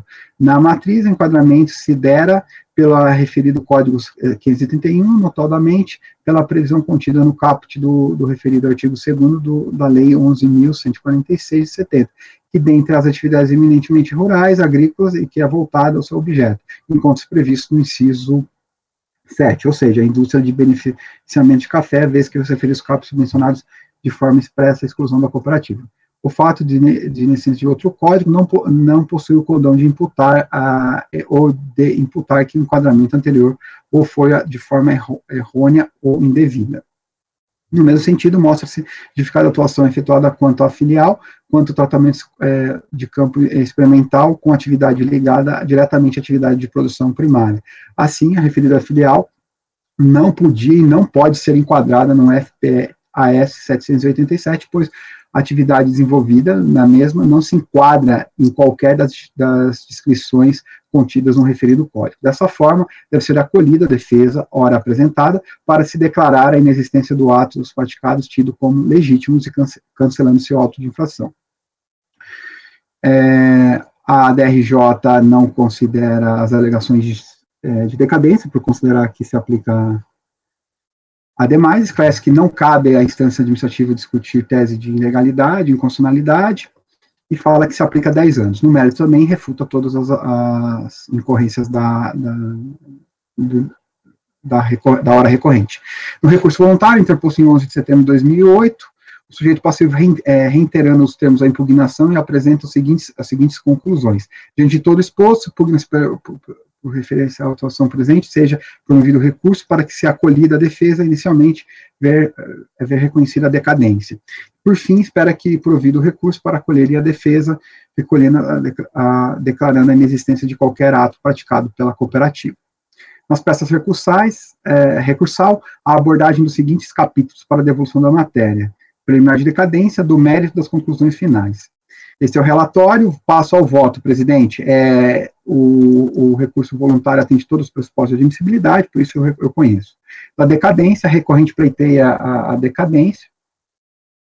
Diferentemente do entendimento do DRJ, eu também estou trazendo aqui a súmula 8, falando que a aplicação é de 5 anos. Pois bem, isto posto, devemos observar o estabelecido na linha B, aí trago aqui as hipóteses de contagem de prazo do parágrafo 4º do artigo 150 e do inciso 1º do artigo 173. O presente processo, entretanto, não versa sobre tributo sujeito a lançamento por homologação por isso tem que se aplicar o inciso 1º do artigo 173, conforme a súmula 148 do CARF. Então, vejamos, no caso em foco, as multas aplicadas referem-se a períodos compreendidos entre janeiro de 1999 a dezembro de 2002, e foi assim. Ao passo que o contribuinte tomou ciência do lançamento em 15 de junho de 2007, foi das 2. Assim, os débitos de obrigações acessórias referentes às competências de janeiro de 1999 a novembro de 2002, enquanto são passados pela decadência, posto que os débitos de obrigações acessórias referentes aos fatos geradores ocorridos nas competências de janeiro a novembro do ano de 2001 teriam iniciado sua contagem de prazo decadencial a partir de 1º de janeiro de 2002, primeiro dia do exercício seguinte àquele em que o lançamento poderia ter sido efetuado, e poderiam ser lançados até 1º de janeiro de 2007. E em relação às competências de dezembro de 2001 a novembro de 2002, o prazo da contagem do prazo decadencial se iniciou em 1º de janeiro de 2003, primeiro dia do exercício seguinte àquele em que o lançamento poderia ter sido efetuado, findando-se em 1º de janeiro de 2008. Isto posto, o prazo para apresentar a GFIP ocorreu no mês subsequente àquele que a ocorrência do fato a ser declarado. Dessa forma, as informações relativas ao período de dezembro de 2002 são declaradas apenas no ano de 2003, pois transmitidas para o fisco no mês subsequente, janeiro de 2003, sendo certo que somente a partir deste momento é que o lançamento poderia ter sido efetuado. Então, no caso da competência de dezembro de 2002, o primeiro dia do exercício seguinte daquele que o lançamento poderia ter sido efetuado foi 1º de janeiro de 2004. Portanto, o direito da Fazenda de constituir o crédito relativo ao mencionado período estariam extintos apenas até 1º de janeiro de 2009. Desta forma, devido ao transcurso de prazo superior a 5 anos contados a partir do exercício seguinte, a qual a autoridade fiscal poderia efetuar o lançamento, nos termos do inciso 1º do artigo 173 do CTN, considerando que o recorrente teve ciência do lançamento em 15 de junho de 2007, estão decaídos os lançamentos da competência até novembro de 2002. Do mérito, a recorrente, em suma, em sua alegação de mérito, reforça que os códigos de Fundo de Previdência e Assistência Social, o FPAS, utilizado por ela para a matriz e para a filial, estão corretos. Para a matriz, o enquadramento correto é FPAS 531, em razão do previsto no artigo 2º do decreto 1146 de 70, que dentre as atividades eminentes, rurais e agrícolas, a que é voltada ao seu objeto, encontra-se a prevista no inciso 7, ou seja, indústria de beneficiamento de café, vez que o referido caput mencionou de forma expressa a exclusão de cooperativas. Para a filial, o correto é FPAS 604, considerando tratar-se de campo experimental, com atividade ligada diretamente à atividade da produção. Ademais, a recorrente traz em sua peça recursal a descrição dos dois códigos. Vou deixar de ler os dois códigos, se eles estão aí, tá, presidente? Pois bem, entendemos que não há razão recorrente sobre as suas alegações de mérito, e compartilhamos com as conclusões constantes no acordo da DRJ, que pedimos eles para produzir. O contribuinte cooperativo agrícola faz enquadramento dos estabelecimentos matrizes pelo Código 531 e filial 604. Contudo, mesmo considerando as alegações do impugnante, afirmando que na matriz o enquadramento se dera pelo Código 531 pela previsão contida no caput do artigo 2º do decreto 1646, de 70, que dentre as atividades eminentes rurais e agrícolas a que se voltada seu objeto encontra-se prevista no inciso 7, ou seja, indústria de beneficiamento de café, desde que referido capítulo mencionou de forma expressa a inclusão de cooperativas, não deve se prosperar suas pretensões. Temos que o Decreto-Lei 1146 de 70 trata em seu artigo 2º o caput de contribuições destinadas ao INCRA, devidas pelas empresas que desenvolvem as atividades ali relacionadas. Aí eu cito, transcrevo também o artigo 2º.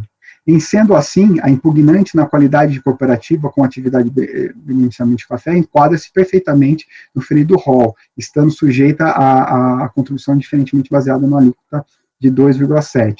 Entretanto, o enquadramento do Código FPAS é estabelecido por ato normativo emitido pelo órgão arrecadador. À época, o período de janeiro de 99 a dezembro de 2002, objeto do auto de infração em questão, enquadrava-se em vigor, primeiramente, a ordem de serviço INSS 156 de 97, posteriormente a Legislação Normativa 71 de 2002, ambas determinadas o enquadramento da cooperativa rural com atividades relacionadas ao decreto 1146 de 70, no Código 795, conforme vemos abaixo. Aí cito o código, deixo de lê-lo também, presidente. Quanto ao enquadramento da filial, está desenvolvimento de atividade não relacionados no capítulo artigo 2º do decreto, sendo atividades ligadas à produção primária da mesma forma, e disciplinado pelos mesmos atos normativos. E aí traz o próprio código. Reafirmando a necessidade de respectivo enquadramento dos códigos 795 e 787, temos que, quando a cooperativa, a impugnante, está obrigada a contribuir para o Serviço Nacional de Aprendizagem de Cooperativas, entretanto, através do Código 531 e 604, por ela eleitos, não é possível determinação e distinção da medida contribuição, sendo os primeiros. Cito a ordem de serviço 200. Destaque, não assiste razão recorrente quanto às suas alegações de mérito. De livre ficção relatado e analisado, e por mais que dos autos constam, a razão, em parte, é recorrente, devendo ser recalculado o lançamento, considerando a decadência das competências até novembro de 2002. Esse é meu voto, presidente. Ok, eu também vou primeiro falar, também, já vou passar a palavra para o Caio. O que acontece? Essa é uma multa que a gente não costuma ver muito aqui, né?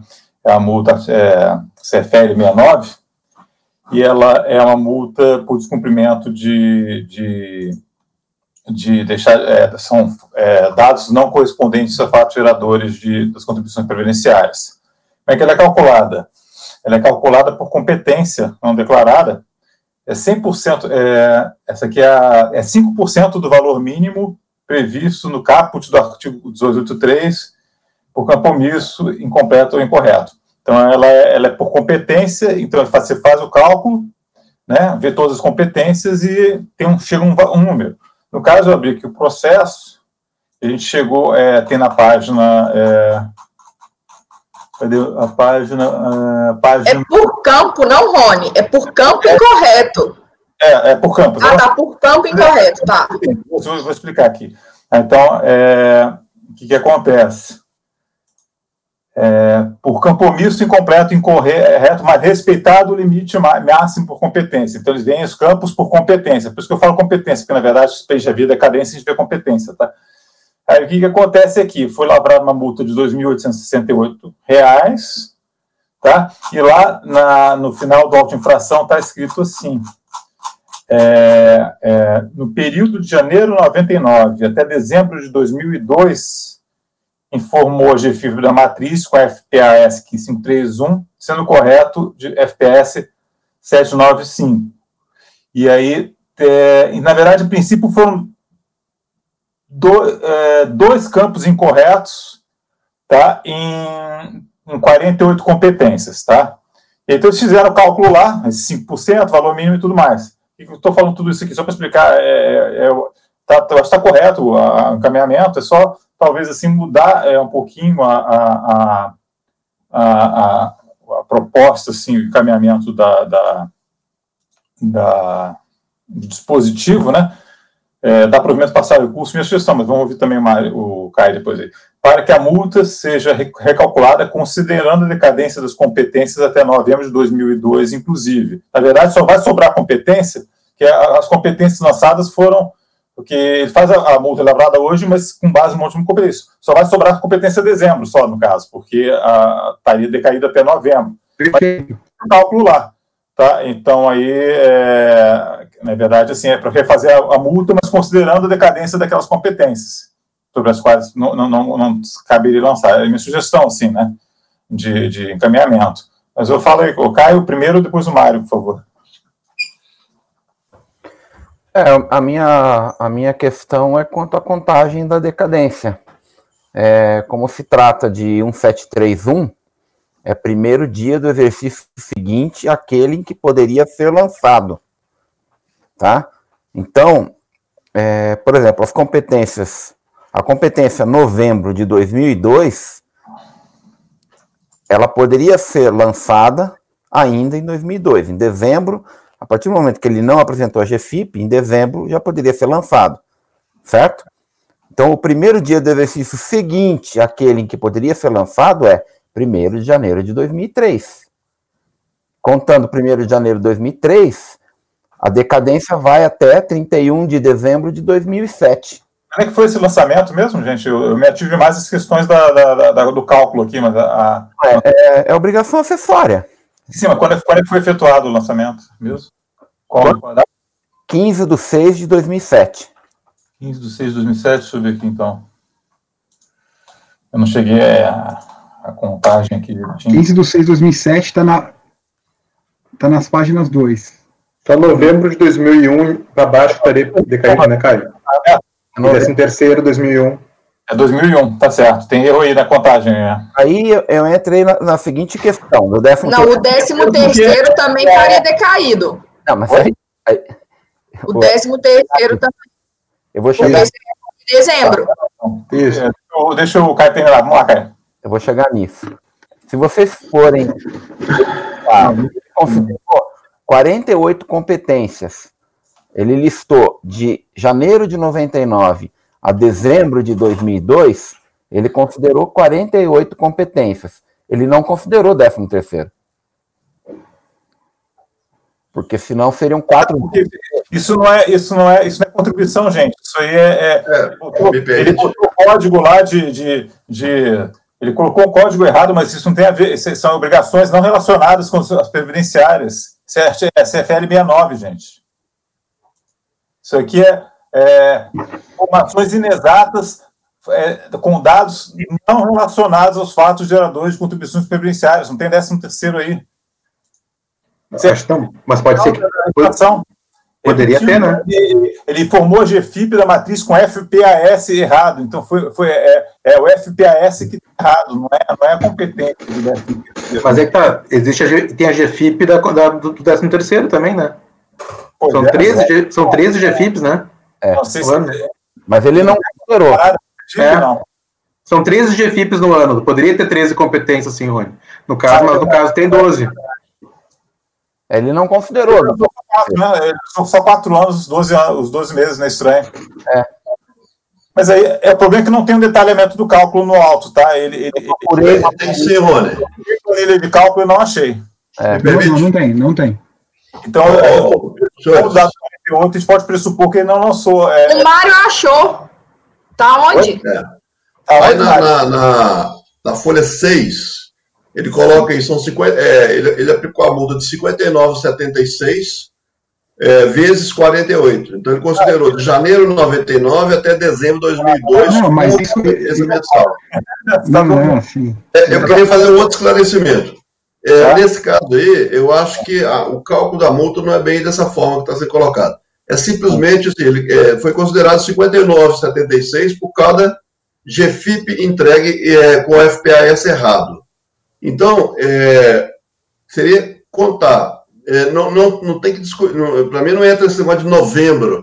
Seria janeiro, fevereiro, março, que é a data da entrega da GFIP, não a competência do tributo propriamente, da contribuição. Então, a multa é uma multa específica pelo preenchimento incorreto da GFIP. Sim. Eu acho que a contagem correta ali seria a partir de janeiro de 2001, que aí conta janeiro de 2002. Então, seria desde janeiro de 2001 até a data do final aí, que ficaria de fora. E a GFIP que ele entregou incorreta em janeiro de 2001, começa a contar o prazo em janeiro de 2002. E aí vai até 2007, que é quando foi feito o lançamento. Eu estava falando se lembra? O Caio se lembra, né, da CFL 68, que a gente ficou discutindo esse tipo de coisa, da vencimento. Mas o Martim quer fazer uma observação, está com a mãozinha, por favor, Martim. Bom, só em relação à questão da partida dispositiva lá, eu vou ter uns casos amanhã, bem similares a esse, até pode ser CFL 69 também, que é o caso onde o contribuinte é multa fixa, né? Tem ali, digamos, metade das competências caem fora e metade fica. Talvez isso não repercuta em nada no cálculo. Mas ela não é valor. Aí. Ela não é fixa a multa. Ela é calculada por competência. Ele tá falando de outras, né? Você tá falando de outras. FL 30, 34, isso é fixo. Não, mas assim, o que eu estou dizendo assim, que você botou para ser recalculado a multa, né? Eu estou botando isso, é só a sugestão, porque eu vou ter casos que vai ser assim também. Eu ponho isso no voto. Na parte dispositiva, é o dispositivo, é conhecer a decadência. No voto, até por exemplo, diante do reconhecimento da decadência, que seja feito o recálculo da multa. Mas o que a gente está dando é a decadência. Eu não fiz não. Quando a multa, a gente já julgou uns casos meus desse jeito. Eu não lembro de ter tido problema. Quando a multa é fixa, ainda que você se reconheça a decadência, você está dando alguma coisa para o contribuinte? Não está acontecendo nada. Eu registro assim, olha, tá, de fato, decaiu, só que a decadência não tem um condão nem de reduzir a multa, pois fixada em patamar fixo. O que está decadente? Na verdade, assim, a multa em si, ela como um todo, ela não está decadente. Só que algumas competências que faz o cálculo em função delas, não se pode mais utilizá-las para esse cálculo, entendeu? Então elas estão decaídas nesse sentido, né? Sim, no caso agora, sim. Lá naquele período lá de trás e considerar aquele período lá de trás, porque já passou o tempo de fiscalizar, etc., dele considerar no cálculo, mas assim, quando ele vier, né, Martim, eu acho que fica mais correto realmente para que a multa seja recalculada considerando a decadência de determinadas competências. E lembrando que isso aqui é semelhante ao 68, assim, nesse sentido, tá? Mas, Rony, foi exatamente o que eu falei. Só que eu disse para eu não coloco nos votos de amanhã que eu vou ter, eu falei para fazer o recálculo, só que eu não ponho na parte dispositiva. A parte dispositiva eu só ponho que estou dando decadência. Eu queria saber, que eu também teria que ajustar hoje de amanhã, né? Eu acho, não sei, também até falei com o cara, mas me parece que foi para fazer o recálculo da multa considerando a decadência das competências. Isso é uma questão, eu proporia nesse sentido, tá? Se acha que fica melhor, mais claro do que a gente está propondo. O que você acha, Caio, então? Você acha, fala decadência logo ou fala recálculo da multa considerando a decadência das competências? Eu acho que eles vão entender, eles vão saber aplicar esse acórdão, tá? Essa situação. Mas me parece que fica mais adequado a gente fazer o recálculo considerando a decadência das competências. Eu também acho. Também acho, então fica assim, se é justo então, Martins, se ficar isso aí, né? Porque é o que está acontecendo. Agora, repito, isso aí como é que é calculado? É 5% do valor mínimo previsto no artigo 283 da EPS por campo omisso, incompleto ou incorreto, respeitando o limite máximo por competência. Essa é a forma de calcular essa multa do artigo 69, não é outra. Esse aqui está aqui na legislação, tá, gente? Estou lendo, não estou... Artigo 284, inciso 3 e artigo 373 do RPS. Tá? Vamos colher os votos, porque já deu a hora do apoio. Exatamente. O cara quer fazer uma observação? Tá abrindo a zebrinha aí? A minha colocação é aquela da decadência, né? Decaiu só até 11/2001. Eu concordo. Aparentemente, o fiscal poderia ter lançado também, concordo com o Martim, né, que aquele desajuste que poderia ser, essa informação errada do FPAS poderia constar também na GFIP, que informa o 13º, mas aparentemente, são 48 lançamentos, 4 anos, ele não fez assim, essa consideração, me parece, né? Ficou só em janeiro, dezembro, no caso. Também estou achando isso. Então, não sei exatamente por motivos aí. Enfim. Vamos passar a votação, então. Como ficou no final, o encaminhamento? Não sei, assim, a proposta assim, que eu sugiro para o Juliano, assim, também não sei se ele quer manter do jeito que está, a decadência das competências, da provimento parcial recurso para que a multa seja recalculada considerando a decadência das competências até novembro de 2001, né? Que estava errado mesmo, inclusive, aí teve um erro de contagem, né, 1 ano a menos, você contou, você entendeu, Juliano, por que está 1 ano? Eu estou com a mão levantada, Caio, mas espera aí, dezembro... Você não está com a mão levantada? Eu estava com a mão levantada, desculpa. Só para encerrar, para depois também com uma... Não, exatamente, eu só queria tirar a dúvida com o Caio, dezembro de 2002 começa a contar... Não, já começaria a contar... 2001. 2001. Faço contar de trás para frente, tá? De frente para do lançamento e contar para trás. Eu, particularmente, faço isso, porque você tem um dado só. Se você pega 6 anos, o lançamento foi lá em no caso... Foi o período, né? Foi o período de... 2007, diminui 6 anos. 2001, é novembro. Se utiliza 1731, tá? É mais fácil. Não precisa ficar vendo quais fatos geradores foram lançados. Você pega lá da frente, pega a data do lançamento.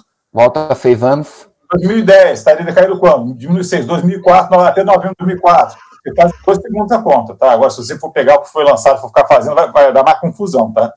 Para o 173.1, 150 para 4 é diferente, porque aí você tem que calcular diferente, mas o 173.1 é mais fácil fazer assim, gente. É bem mais fácil. Vocês fazem de cabeça, tá? Qualquer situação. Então, Juliano, repita. Eu retifico, eu faço aqui a retificação do ano e pronto, não tem problema. Não vai. O seguinte, então, tira 6, 2001. Aí 2001 até novembro está decaído. Em tese estaria decaído também 13º, só que no caso, pelo visto que a gente está vendo aqui, não tem 13º, né? Foram 48 competências, então foram as 12 lá de cada ano. Tá? Pode ser, Juliano? Pode ser. Então, acho que dá para passar a votação para liberar a nossa assistente. Mário, como vota? Acompanhe aí decadência até novembro de 2001. Oi? Acompanhe decadência até novembro de 2001. Martin? Acompanho também. Ricardo? Acompanho. Mila? Acompanho. Caio? Acompanha o relator, né? Ele alterou o entendimento, é isso, né, Juliano?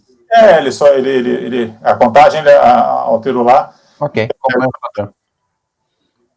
Eu acompanho. Também acompanho. Então, ficou para o recálculo da multa, considerando a decadência das competências até novembro de 2001, inclusive, e eu já agradeço nesse momento já o apoio, né, da Janaína, que está aqui com a gente acompanhando a sessão, pedindo para encerrar a gravação. A gente vai um pouquinho adiante, mas